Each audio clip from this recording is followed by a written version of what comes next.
نحمده ونصلي على رسوله الكريم اما بعد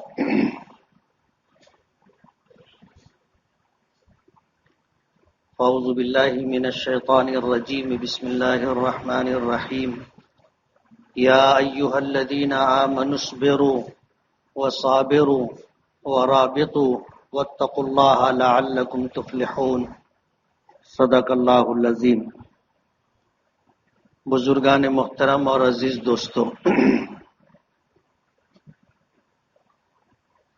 آج 10 محرم الحرام عاشورہ کا دن ہے۔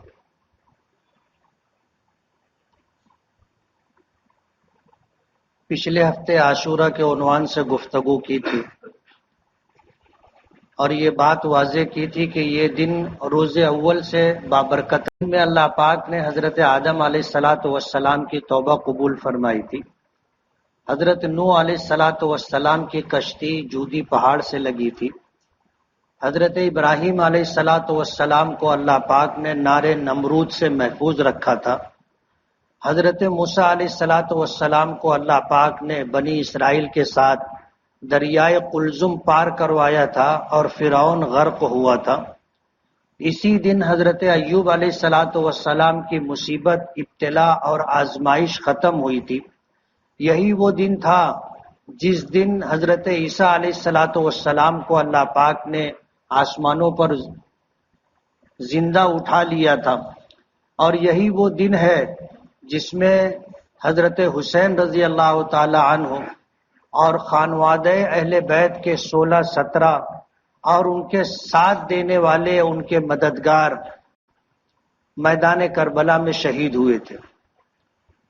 یہ دن بابرکت رہا ہے ہمیشہ سے، اور حدیث پاک میں آتا ہے کہ اسی دن قیامت بھی واقع ہوگی، یعنی عاشورہ کا دن ہوگا، جمعہ کا دن، عاشورہ کی تاریخ ہوگی اور جمعہ کا دن ہوگا۔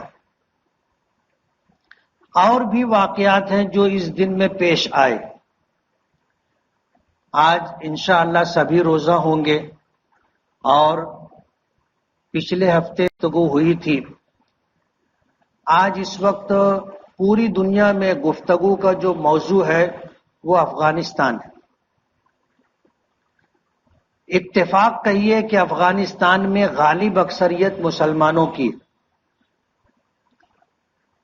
جن لوگوں کو طالبان کہا جاتا ہے وہ لوگ بھی ہمارے ہم مذہب ہیں، مسلمان ہیں، اور یہ بھی عجیب اتفاق ہے کہ وہ ہمارے ہم مسلک بھی ہیں، یعنی مسلک دیوبند پر عمل کرنے والے لوگ ہیں۔ آج کہا جاتا ہے کہ انہوں نے افغانستان پر قبضہ کر لیا۔ عجیب بات ہے، جو بات واقعہ ہے یا سچ ہے اس کو نہ بیان کرتے ہوئے آج کا میڈیا اسے الٹے انداز میں پیش کر قبضہ کر لیا، جبکہ طالبان افغانستان کے رہنے والے لوگ ہیں۔ قبضہ بیرونی ملکوں کی طاقتوں نے، فوج نے آ کر کے کیا تھا۔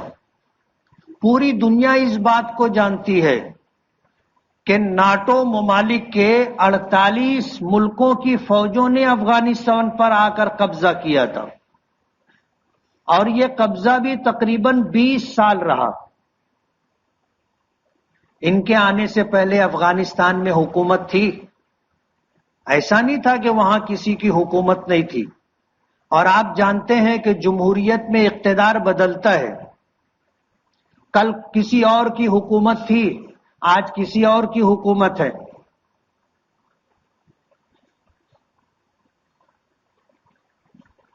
کسی نے کہا ہے نا کہ جو آج صاحب مسند ہیں کل نہیں ہوں گے، جو آج صاحب مسند ہیں کل نہیں ہوں گے، کرایہ دار ہیں، ذاتی مکان تھوڑی ہے۔ جمہوریت میں جو لوگ اقتدار میں آتے ہیں، جس کرسی پر بیٹھتے ہیں اور جس بنگلے میں رہتے ہیں، یہ کرسی بھی ان کے پاس عارضی طور پر ہوتی ہے، اور وہ بنگلہ بھی ان کے پاس عارضی طور پر ہوتا ہے۔ اقتدار سے ہٹ جانے کے بعد کرسی بھی چھوٹ جاتی ہے، بنگلہ بھی چھوڑنا پڑتا ہے۔ اگر بنگلہ نہ چھوڑیں تو پھر